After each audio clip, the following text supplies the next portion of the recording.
가정의 회복을 이루소서. 이사야 61장 1절로 4절 말씀입니다.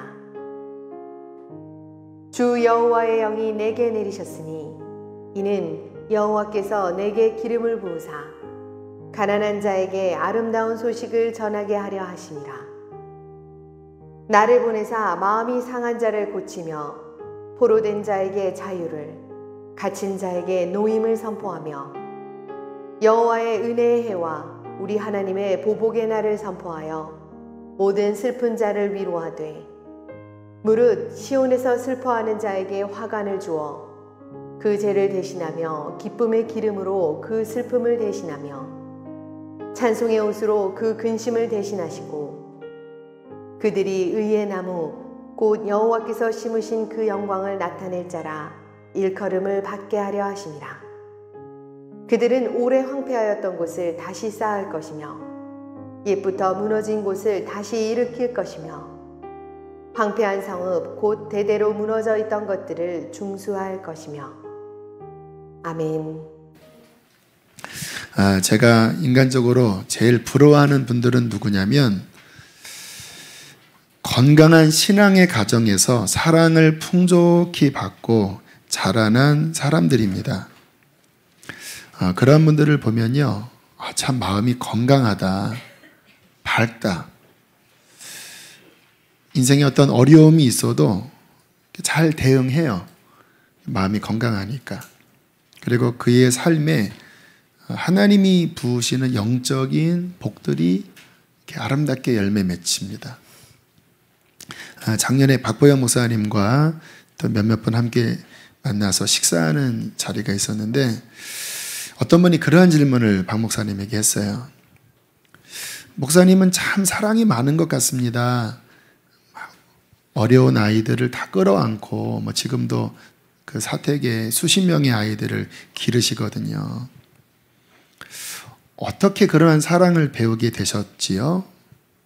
물론 우리의 답은 하나님의 은혜이지요. 근데 좀 구체적으로 그 이유를 말씀해 주시더라고요. 저는 어릴 때 어머님과 조부모님으로부터 아낌없는 사랑을 받았습니다. 유년 시절에. 귀한 믿음의 가정인데 특별히 독자이십니다. 네, 특별히 할머니 할아버지한테 아주 지극한 사랑을 받았다고 하시더라고요. 그것이 본인 안에 많은 사람들을 품을 수 있는 넓은 그릇으로 만들게 하지 않았나 하는 이야기를 하시더라고요. 맞는 말 같아요. 아무리 은혜 받아도 이렇게 마음이 상해 있는 어려운 유년 시절을 겪은 사람들은 좀 어려움을 많이 겪습니다. 또 우리 목사님의 할아버님은 대단한 믿음의 성자셨다고 그래요. 그 당시에 성자 목사라고 칭호를 받을 정도로. 그게 박 목사님한테 그대로 이렇게 영적으로 흘러 내려와 있죠. 또 아버님 박장원 목사님은 7, 80년대 한국 강산을 주름잡는 대단한 부흥 강사셨다고 그래요. 또 그 줄기가 그대로 또 목사님 안에 흐르고 있죠. 건강한 신앙의 가정 안에서 건강한 인격과 건강한 영적 유산을 갖고 자란 사람들은 정말 복된 분들이에요. 여러분, 사람은요, 사랑을 받아야 사랑할 줄 압니다. 사랑을 많이 받지 못한 사람들은 사랑하는 게 되게 어색해요. 왜냐하면 받아본 경험이 없어서 그래요. 여러분 아마 가정 가운데 왜 이 사람은 이렇게 힘들어하지? 아마 가만히 보면 충분한 사랑을 받지 못해서 어떠한 그러한 상황이 되면 되게 어색해하고 막 사랑한다는 표현 잘 못해요. 특히 지금 40, 50대 그 남성들 사랑한다는 말 되게 어려워합니다. 왜냐하면 우리 부모님들 세대, 지금 70대, 80대 세대분들은 자녀들에게 막 사랑한다, 안아주고 하는 분들이 많지 않아요. 없는 건 아닌데 대부분 6.25, 또 일제시대, 또 가난함, 또 유교 이러한 것들에 이렇게 찌들려 계셔서 좀 엄격하신 면이 많고 속에 사랑은 있지만 잘 표현은 못하셨죠. 그래서 잘 사랑을 주는 것을 어려워합니다. 그러한 자녀들이. 건강한 인격을 가진 사람들의 중요한 특징은 상처를 받는 일이 있어도 쉽게 극복해요. 마음이 아프면 누군가에게 어려움을 겪을 때 상해버립니다. 마음이 아파 있는데 엎친 데 덮친 격으로 그 데미지가 오니까 확 상해버려요. 그래서 관계가 깨집니다. 근데 마음이 건강한 사람들은요, 어떤 상처를 받고 스트레스를 받아도 그 내면 안에서 그거를 쉽게 극복을 해요. 마치 건강한 사람들은 바이러스가 들어와도 그 면역 체계가 그것을 이기는 것처럼. 제가 아는 그 친원 목사님이 참 마음이 건강한 분이거든요. 근데 같이 이제 사역을 하면서 그런 일이 있었습니다. 같은 목회자 동료 사이에서 어떤 일 때문에 좀 심하게 욕을 먹는 일이 있었어요. 막 수욕을 받고 막 그분이 막 화를 내시고 막 보기 싫다 그러고 그럴 만할 수도 있지만 또 이렇게 생각하면 그렇게 화낼 일은 아니거든요. 아무튼 이제 조금 일방적으로 당하고 그리고 저는 이제 가운데서 그 상황을 본 거예요. 그런데 다음 날 목사님이 그래도 내가 나이가 어린데 내가 가서 사과를 해야지 하더니 이렇게 가시더니 형님 미안합니다. 제가 잘못했습니다. 용서해 주세요. 그러는 거예요. 그러니까 좀 화를 내신 목사님도 또 좋은 분이거든요. 경탄을 하시면서 와 진짜 성격 좋으시네요 하더니 이렇게 안아주시더라고요. 제가 그 사이에서 나 같았으면 이라고 생각해 봤습니다. 저는 이 마음에 상함이 있는 사람이잖아요. 물론 하나님이 많이 회복시켜 주셨지만 저 같았으면 아마 굉장히 긴 시간 끙끙 앓았을 거예요. 그리고 뭐 나중에야 뭐 용서했겠지만 그렇게 하루 만에 가서 형님 그렇게 저는 못했을 것 같아요. 제가 부럽다. 그분의 가정은 그 목사님 자녀이시기도 하고 또 건강한 좀 이렇게 다복한 가정이에요. 그 안에서 참 건강하게 자란 그 심성이 이러한 갈등 상황 속에서 쉽게 이길 수 있는 내적인 힘을 주는구나. 정말 부러워요. 여기 그러한 분들이 계시다면 감사하십시오. 인생에 보이지 않는 무형의 큰 유업이고 자산입니다. 이 마음이 건강한 사람들은요, 대인관계를 잘하세요. 왜냐하면 늘 마음에 이렇게 긍정적인 마인드가 있어요. 나의 어머님, 아버님 서로 사랑하고 그분들이 나를 사랑하고 형제 우위에 있고 그게 어릴 때부터 마음에 이렇게 깔리면서 사회생활 할 때 또 어떠한 관계 안에 들어갈 때 긍정적인 마음을 가져요.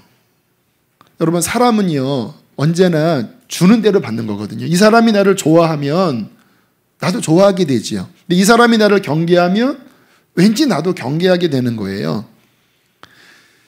우리의 직장 구조 안에서 그 상사를 어려워하는 분들이 있어요. 그러한 분들은 대부분 아버지와 관계가 어렵습니다. 그런데 위에 사람에게 편안하게 다가가는 사람들이 있어요. 아버지와의 관계가 좋은 분들이에요. 여러분 사회생활 하면서 대인관계가 좋은 거는 큰 자산이잖아요. 근데 그 인격이 언제 형성이 되는가? 어릴 때 형성이 돼요. 부모와의 관계를 통하여. 신앙도 보세요. 사람이 하나님에 대한 어떤 이미지를 가질 때 매개체가 있습니다. 사람에게 하나님에 대한 이미지의 가장 큰 비중을 차지하는 매개체는 부모입니다.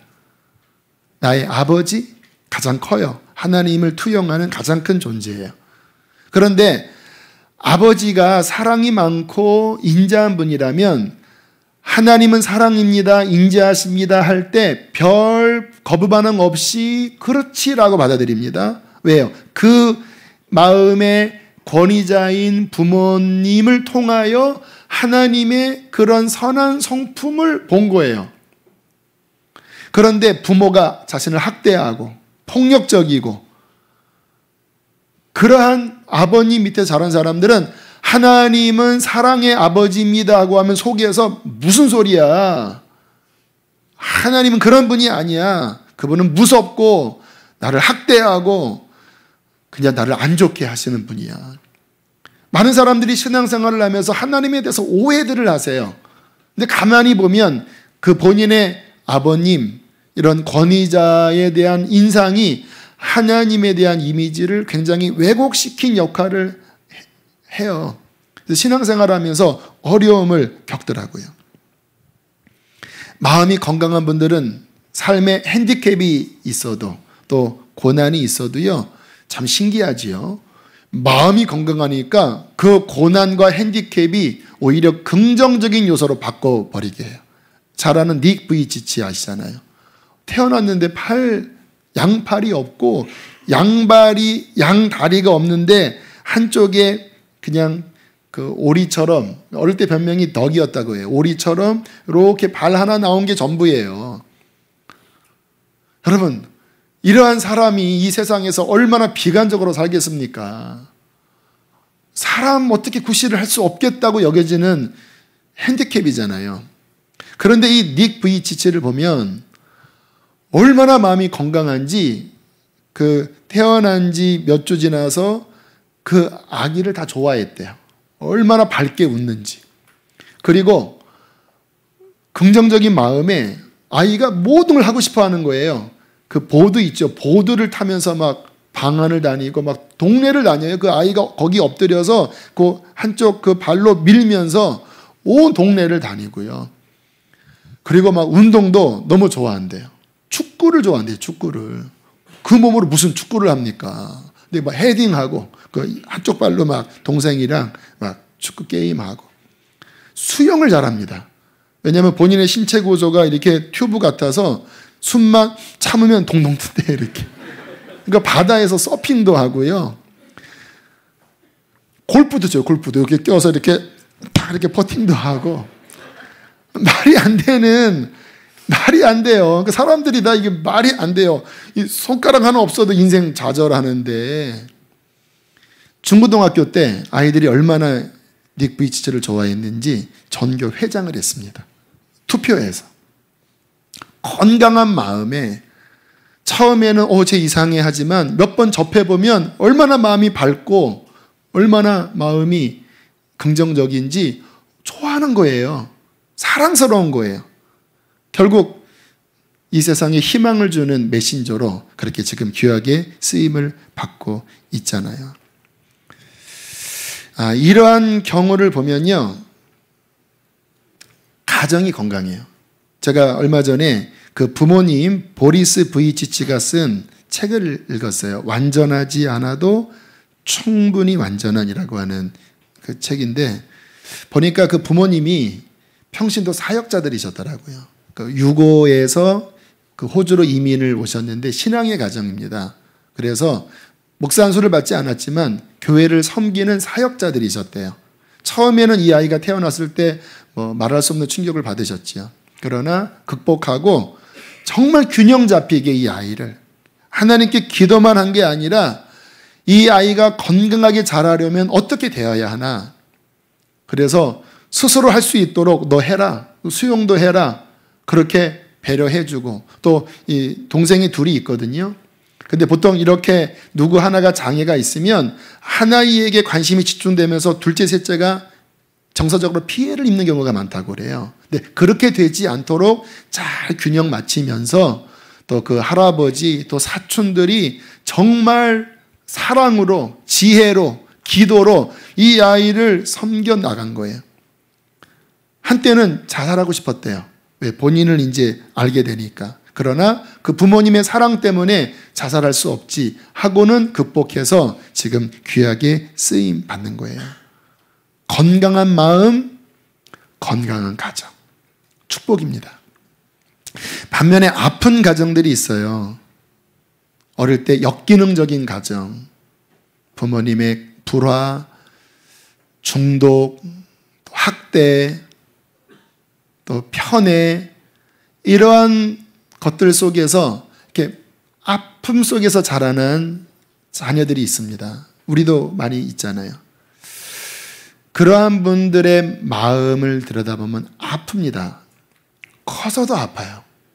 왜냐하면 그 어릴 때 이렇게 충분한 자양분을 받아야 되거든요. 안정감, 어떤 사랑, 어떤 균형, 어떤 권위, 이렇게 안정감 있게 배워야 되는데 그게 이렇게 얼그러져 있으니까 그 마음에 병이 들어 있어요. 그래서 이러한 분들은 쉽게 상처받아요. 누가 조금 나를 무시하는 것 같으면 그 어릴 때 받았던 여러 상함들이 막 작동을 합니다. 그래서 부부관계가 어려운 거예요. 별거 아닌데 삐지고, 그리고 화를 내고 갈등이 일어나요. 사랑을 충분히 받지 못했기 때문에 사랑을 주는데 되게 인색해요. 마음은 안 그래요. 여러분, 사랑하려고 결혼했잖아요. 자녀를 당연히 사랑하지요. 그런데 이게 잘 안 나오는 거예요. 왜? 잘 받지를 못했으니까 이게 자꾸 경직되는 거예요. 본대로 나가는 거거든요. 내가 싫지만 어릴 때 봤던 그 굳어있는, 그 경직된, 또 왜곡된, 또 잘못된 이런 것들이 자꾸 우리 안에서 막 삐죽삐죽 나오니까 이 가정 안에서 어려움이 있지요. 조금만 어려워도 참지 못하고 포기하면서 불안정에 빠지고요. 안타까운 거는 우울증, 중독, 각종 범죄에 빠지면서 인생이 아주 어려운 굴레로 빠집니다. 여러분, 사람이 어떤 중독에 빠지는 이유는 고통 때문이라고 그래요. 마음이 고통스러우니까 이거로부터 내가 벗어나기 위하여 대체물을 찾는 겁니다. 근데 괴로운데 술을 마셔봤더니 좀 해결이 되는 것 같으니까 이 고통의 해결책으로 술을 붙잡다가 중독에 빠지는 거예요. 게임, 아이들이 게임 중독에 빠지잖아요. 여러분, 똑같이 게임을 해도 어떤 아이들은 적당히 하고 말아요. 근데 어떤 아이들은 완전히 미쳐요. 왠지 아세요? 중독에 빠지는 아이들은 그 깊은 곳에 아픔이 있습니다. 그러니까 이게 본인의 이 마음의 고통의 해결책이에요. 그러니까 거기에 그냥 빠지면서 중독이 되는 거죠. 미국에서 청소년 범죄를 연구하는 분이 소년원, 특별히 남자아이들이 수감되어 있는 소년원에 가서 그 아이들과 면담을 한 후에 공통적인 한 가지 특징을 발견했대요. 하나같이 아버지를 증오하고 있더래요. 하나같이.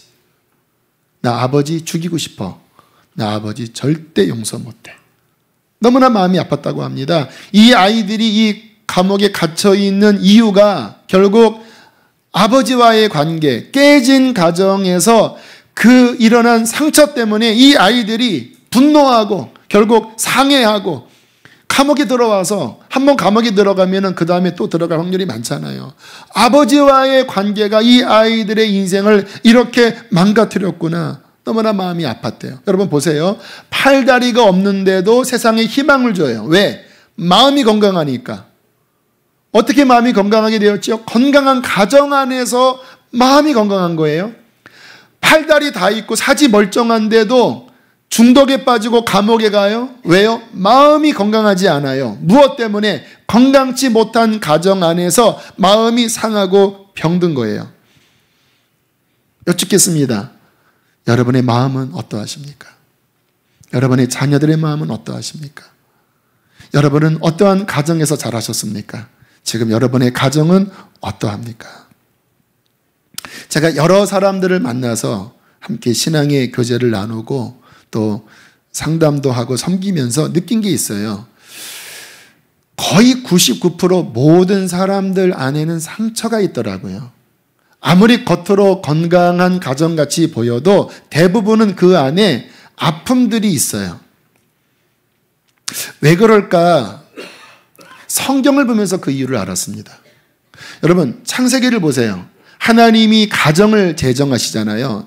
남자에게 여자를 데리고 와서 한 몸을 이루어 가정을 이루시지요. 그런데 죄가 들어옵니다. 죄가 들어온 다음에 남자와 여자 사이에 반목이 일어납니다. 그리고 아이를 낳았어요. 가인, 아벨. 죄가 들어온 다음에 그 첫째와 둘째 사이에 갈등이 일어나면서 첫째가 둘째를 돌로 쳐 죽여요.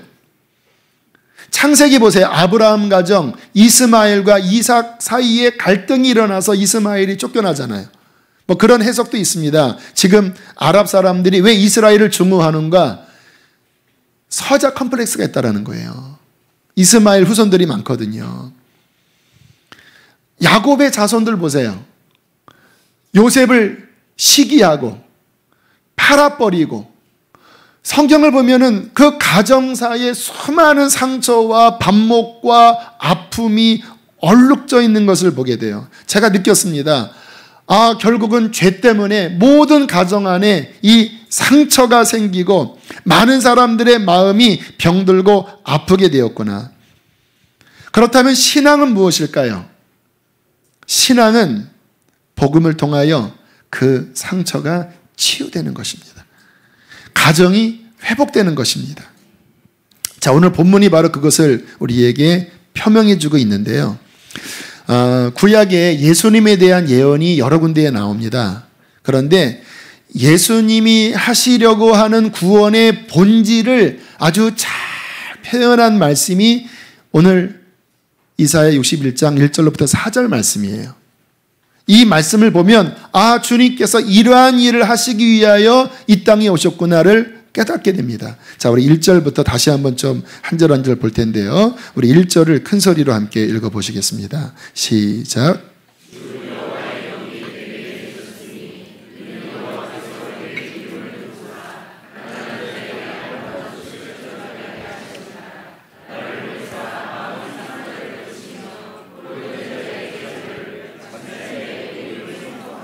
자, 주 여호와의 영이 내게 내리셨으니 이는 여호와께서 내게 기름을 부으사. 누굴까요? 예수님입니다. 기름 부음 받은 자가 메시아거든요. 네, 예수님께서 기름 부음을 받고 이제 메시아로 오셔서 사역을 하세요. 어떤 일을 하시는가? 가난한 자에게 아름다운 소식을 전하게 하려 하십니다. 우리가 복음 하잖아요. 유앙겔리온, 기쁜 소식입니다. 아름다운 소식. 어떤 아름다운 소식입니까? 마음이 상해 있어요. 사람들이 이 죄 때문에 태초부터 그 상한 마음을 고치신다라는 거예요. 포로되어 있어요. 어딘가에 갇혀 있어요. 내적인 의미입니다. 죄와 중독. 여러분, 중독 빠진 사람이 못 나오잖아요. 그러니까 대물림하는 거예요. 이 갇혀있는 자에게 자유를, 노임을 선포한다라는 거예요. 자, 2절과 3절 읽어보실까요? 시작. 우리 하나님의 보복의 날을 선포하여 모든 슬픈 자를 위로하되 무릇 시온에서 슬퍼하는 자에게 화관을 주어 그 죄를 대신하며 기쁨의 기름으로 그 슬픔을 대신하며 찬송의 옷으로 그 근심을 대신하시고 그들이 의의 나무 곧 여호와께서 심으신 그 영광을 나타낼 자라 일컬음을 받게 하려 하심이라. 자, 여호와의 은혜의 해를 선포한다고 그랬는데요. 구약에 보면 모세오경에 희년이라고 하는 제도가 있습니다. 희년은 뭐냐면 50년째가 되면 빚진 자, 종으로 팔린 자, 모든 어려운 자들 모두에게 다 해방을 선포하는 거예요. 빚도 탕감되고 종살이에서도 나와요. 대단한 법이에요. 지금도 그 희년이 우리 시대에 선포되면 50년 만에 모든 채무가 다 해결되는 거예요. 얼마나 행복한 세상입니까? 주님이 그 제도를 만드셨는데 제가 기억하고 있기에 구약에서 그 희년이 제대로 시행된 적이 없어요. 왜요? 사람의 욕심 때문에. 많은 종을 가진 자들이 놓아주겠습니까? 내가 채권자인데 풀어주겠습니까?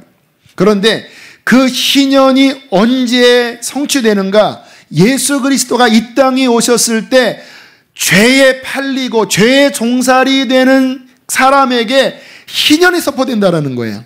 십자가와 부활로 이제 그 모든 고통에서 내가 자유케 할 것이다. 슬퍼하는 자에게 위로를 줄 것이다. 시온에서 슬퍼하는 자에게 꽃 화관을 주어 죄를 뒤집어 쓴 그 슬픈 인생에게 기쁨 기쁨의 기름을 부으고 슬픔 대신 찬양을 부르게 하고 근심 대신 하나님을 높여 그들의 인생이 의의 나무, 하나님의 영광을 위하여 심은 의의 나무로 그들의 인생을 회복할 것이라고 말씀하세요. 구원입니다. 여러분, 구원은요, 죽고 난 다음에 저 천국에서 은혜를 누리는 것만이 아닙니다. 구원은 오늘 말씀처럼 깨어졌던 마음, 상했던 가정, 그것이 복음의 능력으로 회복되는 게 구원입니다. 자, 4절 중요한 말씀을 하세요. 읽겠습니다. 시작. 그들은 오래 황폐하였던 곳을 다시 쌓을 것이며 옛부터 무너진 곳을 다시 일으킬 것이며 황폐한 성읍 곧 대대로 무너져 있던 것들을 중수할 것이며. 오래 황폐했던 곳이 어디일까요? 저는 가문이라고 생각합니다. 아담 때부터 오래 무너져 있는 가정, 반목하고 서로 증오하고. 그런데 주님께서 구원 얻은 자를 통하여 그들이 그 무너진 가정을 회복하신다라는 거예요. 중수하신다라는 거예요. 이곳에 아파하는 가정들이 분명히 많이 계실 거예요. 소망을 가지십시오. 주님은 여러분을 회복하시고 여러분의 가문을 회복하십니다. 지지난 금요일에 김무열 선교사님이 오셔서 귀한 말씀을 전해주셨습니다. 참석하지 못한 분들은 한번 인터넷 통해서 들어보세요. 선교사님은 정말로 역기능 중에서 역기능적인 가정에서 자라셨다고 그래요. 아버님이 알코올 중독이신데 군인 해병대 출신이셨던 것 같아요. 어릴 때부터요, 무지막지하게 구타를 하는데 망치로 머리를 쳐서 기절을 시킬 정도였대요. 아이를 깨어나면 또 때리고. 그러니까 이거는 말이 안 되는 가정이지요. 한밤중에 어머니와 자신을 벌거벗겨서 내쫓았대요. 이거 상상할 수 없는 것들을 겪으면서 그 불쌍한 어머니를 보면서 이를 갈았대요. 아버지 죽이고 싶고, 그리고 절대 나는 술을 먹지 말아야 되겠다. 근데 이게 안 돼요. 술을 입에 대면서 한 번 마시면 절제가 안 됐대요. 결국 20대 때 명동을 지나가는데 하혈을 하는 거예요. 온몸은 마르고 죽어가더래요.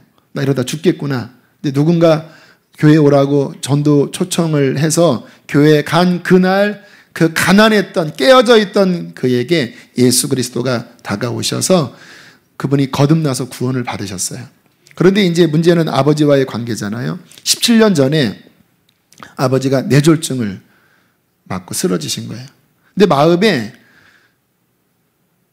슬픈 감정보다는 잘 됐다라고 하는 마음이 들어요. 거듭났는데도 아버지에 대한 미움이 해결이 안 된 거예요. 근데 주님께서 용서하라는 마음을 주셔서 본인이 극복을 했는데 문제는 어머니이지요. 예배 드리는데 어머니는 이제 다른 곳에 계시고 옆에 잠옷실에 계시고 마음속에서 주님이 어머니에게 가서 용서하라고 전해라. 근데 이게 본인이 어릴 때부터 어머니의 고통을 받기 때문에 도저히 이야기를 할 수 없었대요. 근데 성령님이 전해라. 그래야 엄마가 산다. 그래서 어머니에게 가서 용서하라고 하십니다. 그것은 어머니를 위한 겁니다. 그리고 기도를 해드렸대요. 근데 주님께서 어머니에게 따라 너를 위한 거다. 너의 증오, 너의 너의 그 상처, 그것 때문에 네가 병든 거 아니냐. 용서해라. 그리고 어머님이 용서하시면서 놀라운 회복이 일어나는데 그 아버님이 이제 몸을 못 쓰시잖아요. 그런데 그 용서된 마음으로 아버지 병수발을 하는데요. 몸에 욕창이 안 나고 늘 가면 머리가 뽀송뽀송 향기로운 냄새가 날 정도로 늘 씻겨드리고 늘 닦아드리고 그렇게 17년을 병수발 하시다가 몇 주 전에 아버님이 돌아가셨어요. 가정을 하나님께서 회복시키시고 구원해 주셨습니다. 여러분, 주님은 역사하시는 분이세요. 가정을 회복시키는 분이세요. 아마 어떠한 가정은 우리 가정은 안 될 거야. 우리 가정은 쉽지 않아. 라고 생각하는 분도 계실지 모르지만 그러나 주님이 역사하시면 반드시 그 상한 곳에 그 슬퍼하는 곳에 주님의 회복의 은혜가 역사하십니다. 대대로 무너져 있던 그곳을 주님은 세우십니다. 왜요? 그것이 주님의 구원의 은총이니까요. 그러나 그것이 제대로 되려면 그냥 되어지진 않더라고요. 언제나 하나님의 구원 역사가 일어나려면 누군가 대가 지불을 해야 돼요. 십자가 져야 돼요. 여기 가정 구원 때문에 계속 기도하는 분들 많이 계시지요? 여러분, 반드시 주님께서 구원해 주십니다. 회복시켜 주십니다. 그러나 여러분이 그 안에서 십자가 지고 그 안에서 하나님의 역사가 온전히 이루어지도록 중보자가 될 때에 하나님은 그 일을 이루어 주실 것입니다. 지금 이 시대에 가장 공격받는 곳은 어디일까요? 가정입니다.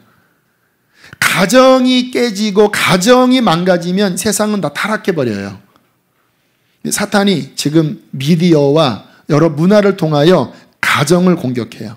안타까운 사실은 예수님을 믿는 가정조차도 이러한 안 좋은 영향력 가운데 많이들 몸살을 앓아요. 교회에는 그럴듯하게 앉아 계시지만 가정에 돌아가면 더 이상 부부 간의 말이 안 되고 자녀와 관계가 단절되어 있는 가정들이 적지 않게 있습니다. 어떻게 우리의 가정이 회복될 수 있을까요? 저는 먼저는 여기 계신 나 자신, 한 분 한 분, 나 자신이 예수님을 깊이 만나는 것이라고 믿어요. 구원이 내 안에 회복으로 역사돼야 그 회복된 은혜로 가정을 변화시킬 것이 아니겠습니까? 그냥 교회 왔다 갔다 하는 거 말고요. 정말 우리 안에 하나님의 성령이 임하셔서 우리의 내면을 변화시키는 참다운 구원의 은혜를 받으셔야 합니다. 저도 교회 그냥 왔다 갔다 할 때는 가정이 전혀 회복이 되지 않았거든요. 그런데 성령이 임하시니까 그분이 제 마음을 고쳐주시더라고요. 제 마음 깊은 곳에 상한 마음들이 너무 많았던 거예요. 근데 성령님이 그 마음을 회복시켜 주시더라고요. 그리고 난 다음에 서서히 관계들을 회복시켜 주시는데요. 마지막에 아버지와 어머니의 관계까지 마지막 병실에서 회복시켜 주시면서 하나님이 아름다운 구원을 이루어 주셨어요. 그리고 제가 이제 결혼을 해서 17년이 18년째인데 가정을 세웠잖아요. 근데 보통은 이 아픈 가정에서 또 아픈 가정이 나오는데 하나님이 그 모든 것들을 완전히 끊으시고 그리스도 안에서 아름다운 가정을 주님이 세우셨습니다. 중요한 거는요, 내가 먼저 진짜 은혜 받으셔야 돼요. 나의 영혼이 회복되셔야 돼요. 아까 말씀드렸죠. 아픈 가정에서 아픈 사람들이 나온다고. 그거는 되돌릴 수 없습니다. 저도 유년 시절을 되돌릴 수 없어요.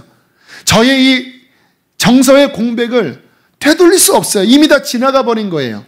그러면 저는 여전히 그 굴레 속에서 힘들어 할까요? 아니요. 제가 주님 만나고 그 성령의 은혜를 받을 때 그분께서 제 마음을 만지시면서 회복해 주시더라고요. 물론 여전히 제 인격 가운데 그 상처의 흔적들이 남아서 저도 이렇게 막 활발하게 사랑 주지 못하고 여전히 저도 많이 괴로워하는 부분이 있어요. 그러나 바뀐 것은 뭐냐면 그전에는 거기에 묶여 있었다면 지금은 성령의 은혜로 그런 것들이 회복되어져 가고 있습니다. 할렐루야. 여러분, 성령의 은혜 받으십시오. 제가 신앙생활을 하면서 보니까 진짜 구원의 역사, 진짜 회복의 역사는 그냥 교회 왔다 갔다 하면서 성경 공부하는 것만 가지고 안 돼요. 성령 받으셔야 돼요. 여러분의 자녀들, 오늘 11명의 아이들 세례 받았는데 보세요. 막 짜증내고 막 울고. 물론 이러한 세례 통해서 부모님의 자녀들을 잘 양육시키는 것 필요하지요. 그러나 이 아이들이 정말 바로 서려면 아이들에게 성령이 임하셔야 합니다. 여러분의 가정 안에 성령의 세례가 임하여 오늘 말씀하신 그 회복이 내면에서부터 일어날 때 대대로 무너져 있던 잘못된 고리들이 끊어지게 될 것입니다. 하나님이 세우시는 행복한 가정이 이제 빌드업, 그 벽돌이 쌓아져 올라갈 거예요. 요즘 제가 감사하는 게 뭔지 아세요? 저는 가정에서 행복을 누려요. 저와 아내 사이에, 저와 자녀들 사이에 물론 불완전함도 있지만 행복해요. 와, 하나님이 내가 이 생을 살면서 사랑하는 아내와 함께 행복을 누리고 자녀들과 함께 행복을 누리는 것은 그 전도서에 그런 말씀이 있거든요. 인생에게 주신 귀한 분복이니라. 여러분, 가정이 정말로 회복되면요, 천국을 누립니다. 물론 천국은 훨씬 더 행복하겠지만, 그러나 천국의 그 은혜를 누려요. 왜?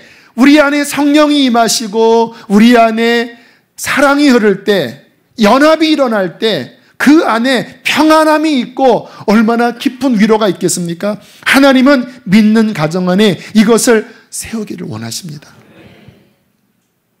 그렇게 되는 가정들은 축복합니다. 그러나 그렇게 되지 않는 가정들, 난 왜 예수님 믿고 왜 성령님 받은 것 같은데 왜 나는 왜 아내와 관계가 좋지 않을까? 왜 내 자녀들은 나에게 마음을 닫을까? 나는 왜 부모님 생각하면 마음이 쓰릴까? 그런 분들 계시지요? 그런 분들에게 권면합니다. 분명히 성령 받고 온전한 정상적인 가정이라면 사랑이 흘러야 되거든요. 왜? 그것이 하나님 나라니까. 그런데 교회에서는 은혜 받은 것 같은데 집에 가면 각방 쓰시고 말 안 되고 그리고 자녀들 문 닫고 뭐가 막혀 있는 거잖아요. 다 이유가 있을 겁니다. 아까 말씀드린 내가 위에서부터 경험한 그러한 잔재들, 또 나의 어떠한 허물들, 인격적인 부족함들 다 섞여 있을 거예요. 그러나 그것을 푸셔야 합니다. 어떻게? 용서하셔야 합니다. 아까 김무열 선교사님도 결국 그 가정의 고리를 푼 것은 용서였거든요. 용서는 인간 힘으로는 어려워요. 그러나 성령님이 우리 안에 운행하시기 때문에 보세요. 주님의 성령이 우리 안에 회복의 은혜로 막 그 물줄기로 움직이세요. 그런데 내가 마음에 난 용서 못해. 내가 어떻게 겪었는데 그자가 내게 어떻게 했는데 난 용서 못해 라고 하는 순간 딱 막힙니다. 거기서 물줄기가 스탑이에요. 그리고 사탄이 끼어들어서 계속 미움, 불신, 오해, 상처, 그러니까 하나님이 다스려야 될 가정 안에 이런 열매들이 맺는 거예요. 왜? 주님이 역사하는데 왜 이사야 61장의 말씀이 안 이루어져요? 용서 못하니까. 용서는 주님의 계명에 내 마음에 순종으로 응답하는 겁니다. 하나님 용서할게요. 주님이 나를 용서한 것처럼 용서할게요. 그럴 때 내 힘이 아닌 성령의 역사가 용서할 수 있는 힘을 주시고 그 회복의 물줄기가 가정 안에 퍼지게 할 것입니다. 특별히 부부 안에 어려움이 있는 분들이 있다면 여러분 한번 시간을 내셔서 한번 대화 한번 해보세요. 특별히 둘 다 교회 나오는 분들이면, 만약에 배우자가 교회 안 나간다면 어려울 겁니다. 그러나 두 분 다 교회를 나온다면, 근데 대화가 안 돼요. 그러면 한번 기도하시고 용서의 마음을 품으시고 대화해 보세요. 혹시 배우자가 교회 안 나오는 분도 용기를 내셔서 대화하세요. 그리고 용서하시고 용서를 구하세요. 성령님께서 그 순간 깊은 상함들을 풀어내시면서 그 가정 안에 기쁨과 감사와 평안이 흐르게 할 것입니다. 3족씩 과제로 내드립니다. 목장에서 점검하세요. 3족씩 남편, 아내 따뜻한 물 이렇게 해서 수건, 깨끗한 수건으로 정말 그 앞에서 기도하고 좀 낯간지러워도 잘 한번 해주세요. 그렇게 회복의 발걸음을 내디딜 때, 용서의 발걸음을 내디딜 때 주님의 성령이 아름다운 회복으로 역사해 주실 것입니다. 혹시 부모님과 막혀있는 분이 있다면 문자 보내세요. 용서합니다. 이러면 안 돼요. 그분들은 내가 무슨 용서받아야 돼 이래요. 그냥 사랑합니다. 혹시 감동 주시면 가셔서 아버님, 어머님 발 닦아드리세요. 그 지난 기수 때 어떤 여자 집사님은 아버지에게 상처받았는데 가서 아버님 발 닦아드리고 사랑한다고 그렇게 고백하고 오셨다고 하더라고요. 아름다운 거지요. 주님께서 회복하길 원하시는데 내가 맡고 있으면 안 돼요. 순종할 때 하나님께서 놀라운 회복으로 우리의 가문을 중소해 주실 것입니다. 우리 함께 이 시간 찬양합시다. 우리 아까 아기들과 함께 나눴던 이 찬양 고백하시면서 우리의 가정을 축복하겠습니다.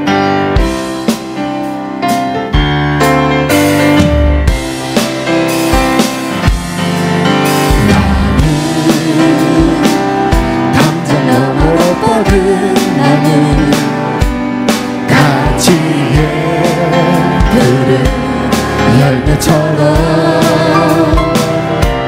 하나님의 귀한 축복이 삶에 가득히 넘쳐날 거야. 옆에 있는 분 축복할까요? 너는 어떤 시련이 와도 시련이 와도 능히 이겨낼 강한 발이 있어. 전능하신 하나님께서 너와 언제나 함께 하시니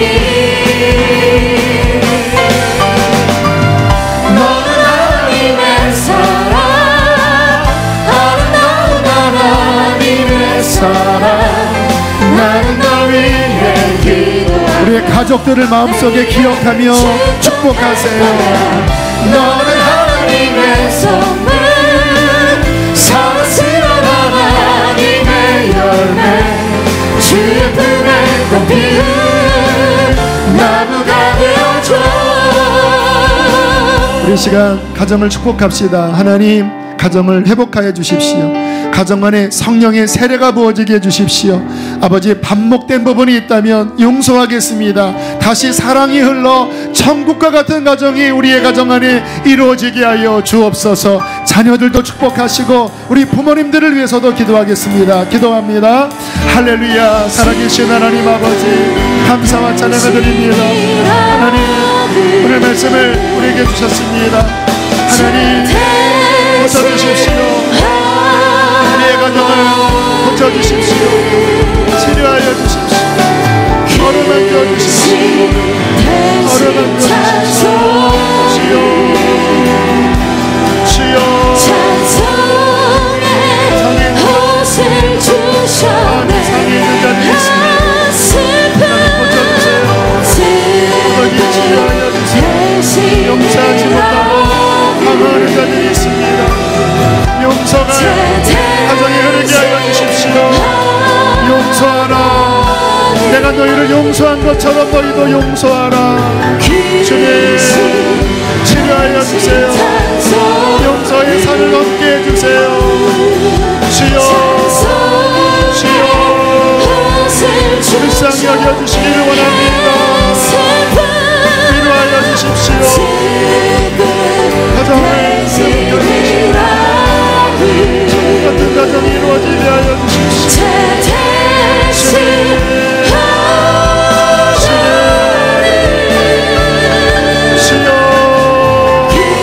불쌍히 여겨주십시오. 사랑하는 마음을 고쳐주시옵소서. 사랑하는 마음을 고쳐주시옵소서. 오 아버지 이 자리에 마음에 상해 있는 사람들이 있습니다. 하나님 어루만져 주소서. 마음이 상한 자를 고치시겠다고 하셨습니다. 우리 안에 있는 깊은 응어리와 하나님 모든 병들어 있는 것들, 그로 인하여 관계가 막혀 있는 행복하다고 느낄 수 없는 상해 있는 자녀들을 안아주십시오. 주님 나는 행복하지 않아요. 나의 가정이 행복하지 않아요. 하나님 그들을 안아주십시오. 주님은 치료하십니다. 회복시켜 주십니다. 주님을 향한 소망을 놓지 말게 해주십시오. 주님 우리에게 십자가를 지라 하십니다. 이 말씀이 이루어지도록 중재자가 되라고 하십니다. 주님 그 일을 이룰 수 있는 은혜를 주시고 주님의 위로와 주님의 회복이 환경을 넘어서서 우리의 심령 안에 이루어지게 하여 주십시오. 하나님, 가정 안에 반목이 있는 가정이 있습니다. 남편과 아내 사이에, 부모와 자녀 사이에, 형제와 형제 사이에 막혀 있는 가정들이 있습니다. 하나님, 믿는 우리가 먼저, 은혜를 받은 우리가 먼저 손을 내밀게 하시고 용서할 수 있는 은혜를 주시옵소서. 하나님, 우리의 가정 안에 다시 평안이 흐르게 하여 주시고 주님이 주시는 이사야 61장 1절로 4절의 회복이 다시 나를 통하여 흐르게 하여 주십시오. 할 수 있거든이 무슨 말이냐? 믿는 자에게는 능치 못할 일이 없느니라. 순종할 수 있는 힘을 부어 주시옵소서. 우리의 자녀들을 축복합니다. 우리의 잘못된 것들이 자녀들에게 흘러내려가지 않게 하시고, 하나님, 주의 은혜가 우리를 정결케 하신 것처럼 우리의 자녀들도 정결케 하여 더 아름다운 가문 이루게 하여 주시옵소서. 우리 교우들의 생업을 축복합니다. 귀한 예물을 주 앞에 준비해 드린 그 손길 기억하시고 우리의 일터의 모든 영역도 하나님의 회복과 은혜로 붙들어 주시옵소서. 이제는 우리를 죄에서 건지신 예수 그리스도의 은혜와 아들을 내어주신 하늘 아버지의 크신 사랑과 성령의 교통하시고 회복시키시고 어루만지시는 은총이 충만히 부어주시기를 간절히 축원하옵나이다. 아멘.